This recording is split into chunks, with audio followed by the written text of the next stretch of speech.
नमस्कार, मी शिल्पा मठपती आपले सगळ्यांचं स्वागत करते। आज एक चांगला उपक्रम आपल्या भेटीला घेऊन आम्ही सगळेजणी आलेलो आहोत। आज आपण आपल्या या बार्शी संचार आयोजित हस्तलिखित अनियतकालिक जो आपण सांगितलेला होता प्रकाशित करणार आहोत, तो दिवस आज आलेला आहे आणि एक मराठी साहित्याच्या प्रांगणात हे हस्तलिखित अनियतकालिक आज आम्ही प्रकाशित करणार आहोत।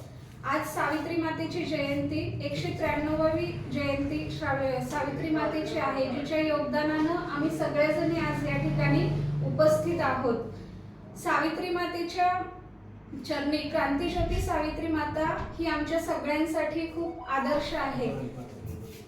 साधी राहणी पदर डोईवरी, साधी राहणी पदर डोईवरी, सावित्री मातेच्या प्रतिभेने ज्ञानगंगा वाही। जन्म दिला मातेने, आम्हाला जन्म दिला मातेने आणि सावित्री मातेने जन्मानंतरचं जगणं शिकवलं आणि आम्ही ज्या मातेच्या चरणी माथा ठेवितो, तर सावित्री माता आम्हाला क्षणाक्षणाला शिक्षण देण्याचं शिक्षणाचं क्षणाक्षणाला ज्ञान आम्ही वेचतो सावित्री मातेला स्मरून। असं सावित्री मातेची एक आदरांजली आमच्या मनामध्ये, सगळ्या स्त्री जातीच्या मनामध्ये आहे आणि याच दिनाचं औचित्य साधून जिनं शिक्षणाची ज्ञानगंगा आमच्यापर्यंत पोहोचवली आणि आमच्यामध्ये जी थोडीफार आहे तीच आम्ही पुढच्या पिढीपर्यंत नेण्याचा एक छोटासा आमचा प्रयत्न आहे। हस्तलिखित आपण बघतो आहोत की आज कागद आणि पेन यांचा संपर्क खूप दुर्मिळ झालेला आहे। आजच्या सोशल मीडियाच्या वातावरणामध्ये किंवा सगळ्या क्लिक आणि लगेच पाहिजे असं त्वरित पाहिजे अशा काळामध्ये सगळ्या गोष्टी आपल्यापुढे तयार आहेत। आपण म्हणू शकतो की हे काय वाचायचं किंवा हे तर माहिती आम्हाला माहितीच आहे, गुगलवर क्लिक केलं की मिळतं।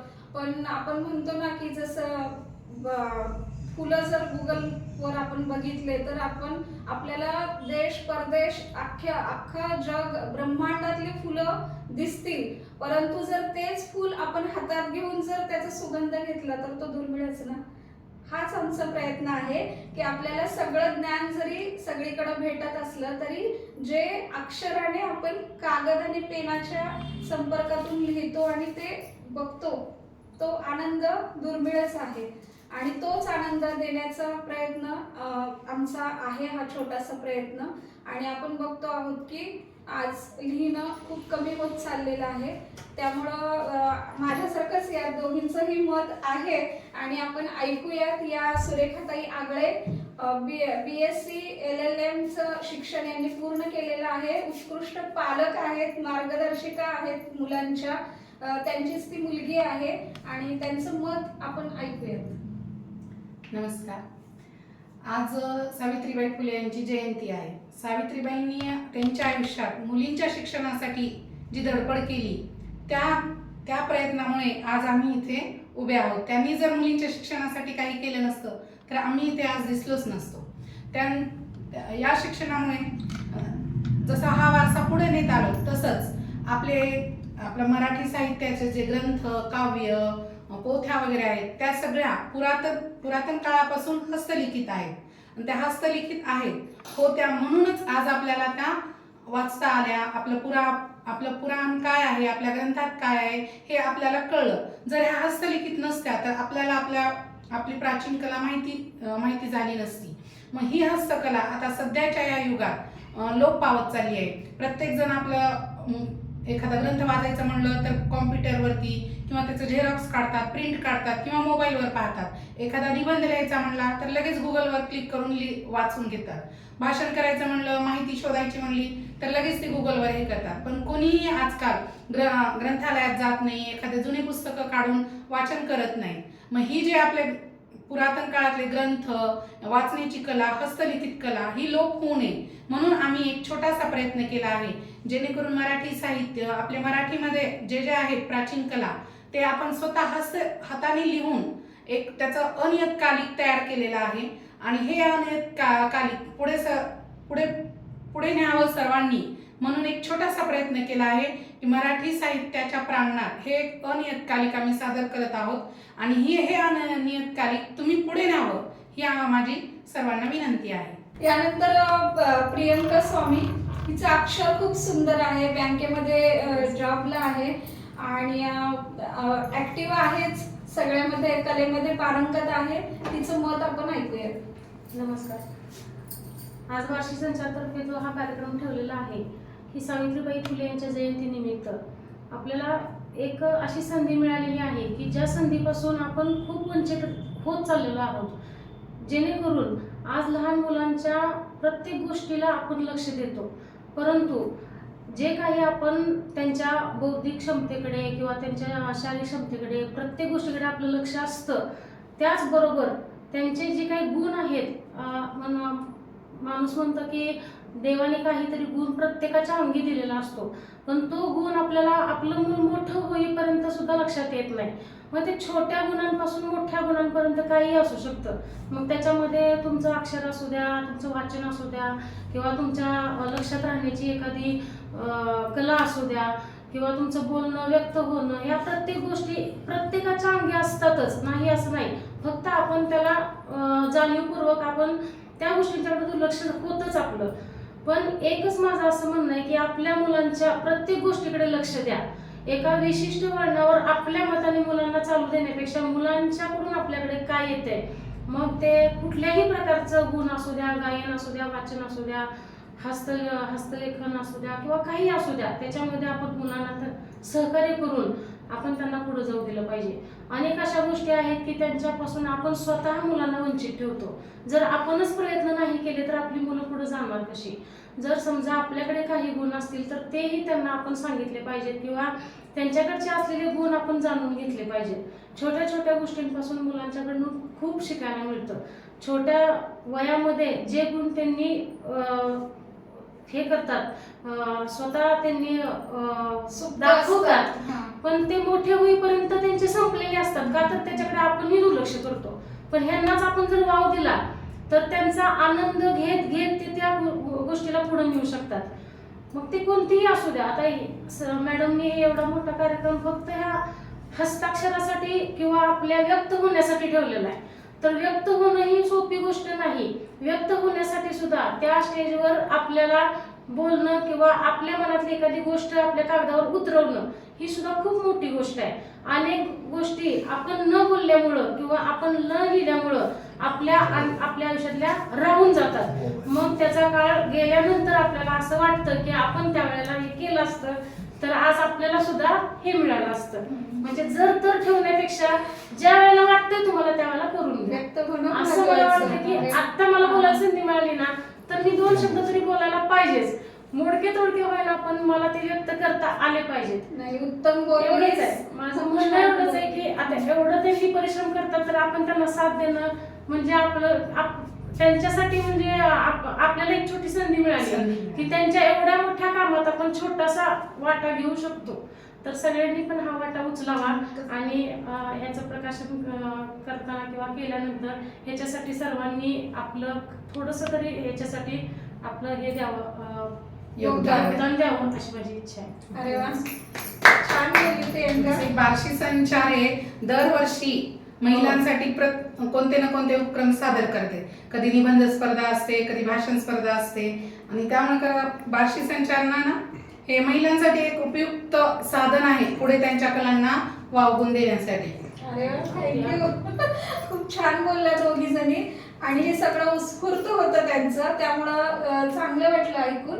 आणि आपण हा जो अंक आता प्रकाशित करणार आहोत यामध्ये आपल्या बार्शी शहरातल्या तर सगळ्या खूप जणी आहेतच, परंतु सगळे रत्नागिरीचे आहेत, नगरचे आहेत, खूप जण आहेत की ज्यांनी आपलं छानसं लेखन चांगल्या अक्षरामध्ये काढून दिलेलं आहे. आपण ते बघणार आहोत प्रकाशित केल्यानंतर. आज बालिका दिन आहे, त्यामुळे प्रातिनिधिक स्वरूपात बालिका आपल्या पुढे आहे. सगळ्या बालिकांच्या वतीनं ही आहे इथं, हिच्या हस्ते आपण हे प्रकाशन करणार आहोत. ज्यांच्यासाठी हा सोहळा त्यांच्या हस्ते प्रकाशन.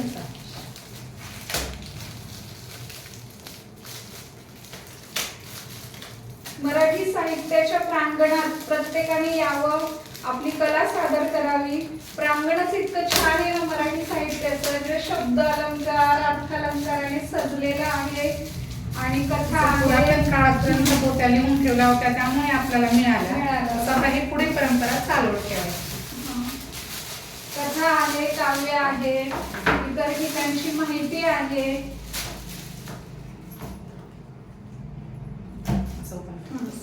पहिलं पेज का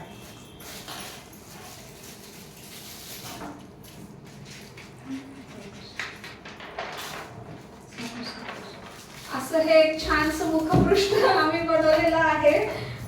आणि यानंतर हेडिंग आहे. सगळा अंक तुम्ही हातात घेऊन बघायचा आहे, आम्ही नाही दाखवणार आहोत. बस बस. बार्शी संचार आयोजित हस्तलिखित अनियतकालिक मराठी साहित्याच्या प्रांगणात याचं प्रकाशन आपल्या सगळ्यांच्या उपस्थितीमध्ये आम्ही केलेलं आहे. आणि यामध्ये संपादकीय म्हणून ज्या माझ्या भावना आहेत त्या थोडक्यात मी वाचून दाखवते. सगळ्या तुम्ही हातात घेऊन वाचा. मराठी साहित्याच्या प्रांगणात रसिकांनी यावं, मन मोकळं व्यक्त व्हावं, मनमुराद आनंद घ्यावा आणि हा वारसा नव्या पिढीपर्यंत वृद्धिंगत करावा. बार्शी संचार आयोजित हस्तलिखित अनियतकालिक मराठी साहित्याच्या प्रांगणात वाचकांच्या हाती सुपूर्त करताना मनस्वी अत्यानंद होतो आहे. पुरातन कालापासून आपण अनुभवत आलो आहोत की दोन गारगोटींचे एकमेकांवर घर्षण केल्याने अग्नीची निर्मिती झाली. बीज आणि जमिनीचा एकोपा झाल्याने नवा अंकुर फुटतो. सुईमध्ये धागा ओवला तर उसवलेलं शिवलं जातं. यातून सांगायचं तात्पर्य असं की दोन परस्पर पूरक गोष्टी एकत्र आणल्या तर नव्याची निर्मिती होते. आपण सुज्ञ तज्ञ मराठी भाषेवर प्रेम करणारे रसिक जाणकार आहात. आपल्या हातून कागद आणि पेनचा संगम घडावा. सुंदर अक्षराच्या साहाय्याने आपल्या मनातील विचार कागदावर उतरावेत. चित्रकाराने आपल्या कुंचल्यातून सुंदर सुबक चित्र रेखाटावे. केवळ या एकमेव उद्देशाने हस्तलिखित अनियतकालिकाचे प्रयोजन आहे. या अंकाच्या पहिल्याच प्रयत्नाला रसिकांनी भरभरून प्रतिसाद दिला. यातील सर्व चित्र माझ्या मुलांनी रेखाटलेली आहेत. चित्राला प्रतिसाद मिळालेला नाहीये, त्यामुळे पुढच्या अनियतकालिकामध्ये चित्रकारांनी सहभाग नोंदवा. पुढील अंकास आपला असाच प्रतिसाद मिळावा. या अंकात सहभागी झालेल्या सर्वच कला कौशल्य निपुण लेखकांचे मनपूर्वक अभिनंदन. परस्परातील विचारांची कल्पकतेची देवाणघेवाण व्हावी. नाविन्य, कलात्मकता, प्रगल्भता असा नवनोन्मेष प्रत्येक व्यक्तीमध्ये परमेश्वराने बहाल केलेला असतो. तो सुप्त स्वरूपातला व्यक्त व्हावा. हा एकमेव उद्देश मनाशी बांधून साकारलेले अनियतकालिक मराठी साहित्याच्या प्रांगणात रसिक वाचकांच्या हाती सुपूर्त. धन्यवाद. असं हे आहे माझं मनोगत. आपल्यापर्यंत पोहोचलंच असेल आणि ज्यांना इच्छा आहे त्यांनी सांगा, त्यांच्यापर्यंत अंक नक्की पोहोचला जाईल. या अनुक्रमणिकेमध्ये अपूर्वा विक्रम आगळे बार्शी हिने लिहिलेलं आहे. जे सहभागी आहेत फक्त मी त्यांची नावं वाचते. काय आहे किंवा हेडिंग पण सांगते तुम्हाला आणि नंतर बघा वाचते हेडिंग पण. अपूर्वा विक्रम आगळे हिने महाराष्ट्रातील थोर संत वेदमूर्ती गंगाधर शास्त्री गजभार सोलापूर यांनी शिक्षणाविषयी लिहिलेलं आहे. स्नेहा बालाजी देबडवार हिने क्रमविविध हे खूप छान लिहिलेलं आहे की जी क्रमविविध आहे तुम्ही इथं बघू शकता. क्रमविविध जी आहे की 3 स्थळं कुठली आहेत, 16 संस्कार कोणते आहेत, पूजेचे षोडोपचार कोणते आहेत, 16 माता कोणत्या आहेत, षड रिपू कोणते आहेत किंवा असं भरपूर अजून खूप आहे. सगळं काही मी आता नाही सांगणार आहे, वेळेचं पण बंधन आपल्याला पाळावं लागणार आहे. मयुरी यशवंत गिजे कोंढार काळसूर रत्नागिरीची मयुरीनी पण खूप छान दिलेलं आहे. सौ सुप्रिया मयूर बिडवे अहमदनगरच्या आहेत, त्यांनी पण आपलं लेखन खूप छान दिलेलं आहे. सौ जगदेवी गंगाधर गजभार सोलापूरच्या, त्यांनी पण छान दिलेलं आहे. ही माझी आई आहे. आई आणि वडिलांकडून मला हा वारसा मिळालेला आहे, त्यामुळं त्यांचं मी आवर्जून घेतलेलं आहे लेखन. सौ वंदना सिद्धेश्वर स्वामी आंधळगाव, ही बहीण आहे, हिने माचनूर देवस्थानची माहिती दिलेली आहे. निकिता सारफळे शेलार बारामती, हिने पण खूप छान कविता दिलेली आहे. स्पृहा प्रसाद गजभार, हिने पण कविता दिली आहे. अर्पिता विक्रम आगळे, हिने पण योगाची माहिती खूप छान दिली आहे. अपूर्वा विक्रम आगळे, हिने पण समाज सुधारकाची माहिती दिलेली आहे. अर्पिताने पण एक स्थळाची माहिती दिली आहे. सुयश बलबीम मोरेने माझा आवडता छंद हा निबंध होता त्याचा, पण त्याचा अक्षर खूप सुंदर आहे, त्यामुळे काही निबंध पण इथं तुमच्या वाचनासाठी ठेवलेले आहेत. प्रियंकाचा हे निबंध आहे. परवाचा आपला जो स्पर्धा झाली सप्रेम नमस्कार पत्रास, कारण की खूप छान लिहिलेलं आहे तिने आणि खरंच अक्षर खूप सुंदर आहे तिचं, ते तुम्ही बघू शकता. अस्मिता लहू मेंढे धाराशिवची आहे, तिने पण खूप छान लेखन केलेलं आहे. संतोष गोकुळदास जगताप अहमदनगरचे आहेत, त्यांचं अक्षर अप्रतिम आहे एकदम. अक्षरांचा आदर्श काय असावा तर तुम्ही बघू शकता इथं. बघा तुम्हीच अंक त्यांचं पण अक्षर खूप छान आहे. आणि अनिल जाधव आमचे, ज्यांनी बाइंडिंग खूप छान केली, त्यांचं खूप सहकार्य मिळालं. हा टाळ्या देऊयात आपण जाधवसाठी. त्यांनी अंकाचं बाइंडिंग वेळ देऊन सगळ्या कामातून वेळ काढून यासाठी आवर्जून मन लावून त्यांनी हे केलेलं आहे. आणि त्यांचं पण मागे आहे आणि मध्ये मध्ये छानसे चित्र आहेत. असं अंक आम्ही तुमच्यासाठी तयार केलेला आहे. नक्कीच तो हातात घेऊन त्याचा आस्वाद घेतला तर त्याच्यातून जे मिळणार आहे, जी ऊर्जा मिळणार आहे चांगल्या अक्षराची, किंवा आपल्याला जे पोचवायचं आहे तो आनंद नक्कीच मिळेल. आता तू तुझं जे आहे ते वाच.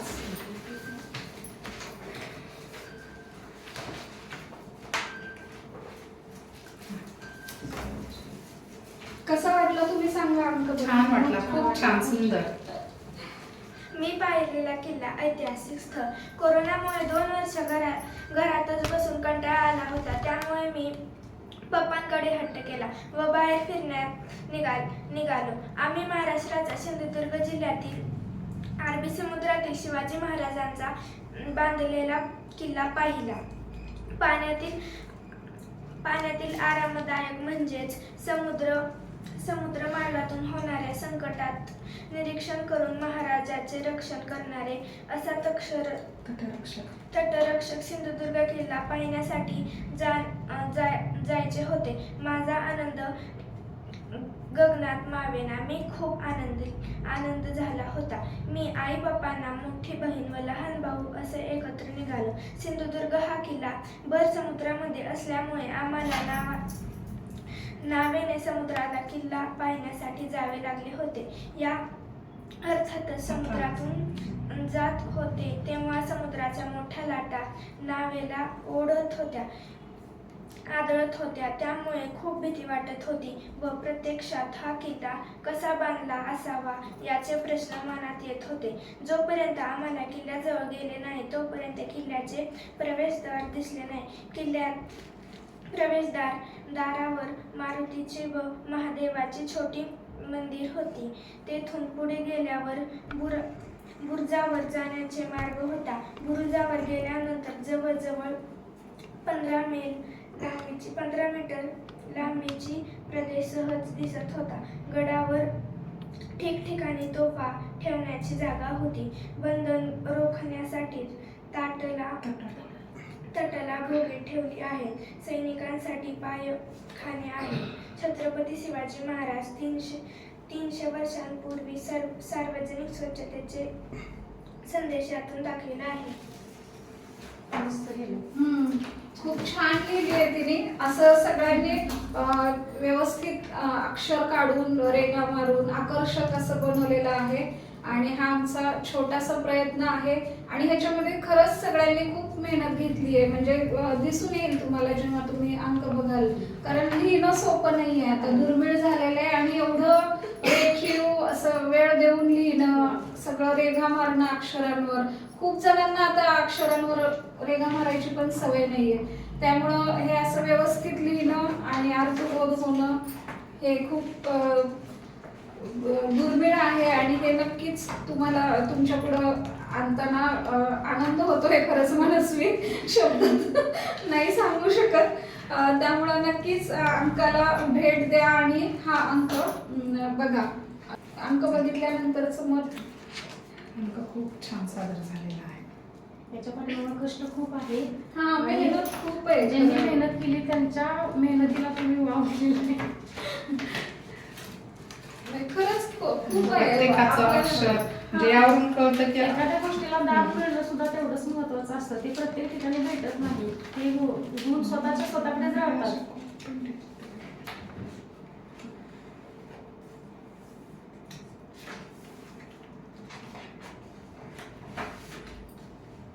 खूप संग्रह आपण केलाय, लिहिलंय पण खूप चित्र छान. पण खूप छान आहे त्याच्यामध्ये. खूप रेखाटन खूप छान केलं.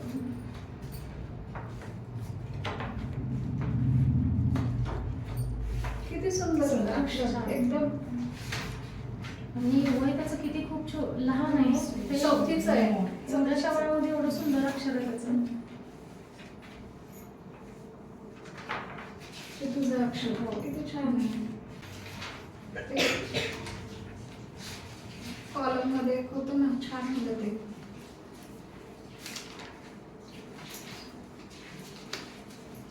आणि हे एक अक्षर जगताप त्यांचं. इथे प्रिंट केल्यासारखंच अक्षर मस्तच आहे. एकदम प्रिंट खूप छान. वाटत नाही की नाही हाताचा हा, खूप असं किती ते एकदम असं खरंच प्रिंट सगळ्यात म्हणू शकतो आपण. किती छान अक्षर आहे ते. असं अक्षर आता राहिलंच नाहीये. म्हणजे ते अक्षर दाखवून नाही बघतील ना. सुंदर आहे अक्षर. आणि हे सगळं दुर्मिळ झालेलं जुनं. हे आता तुझ्या ना मुलांना माहिती पण नाही हे सगळं अक्षर.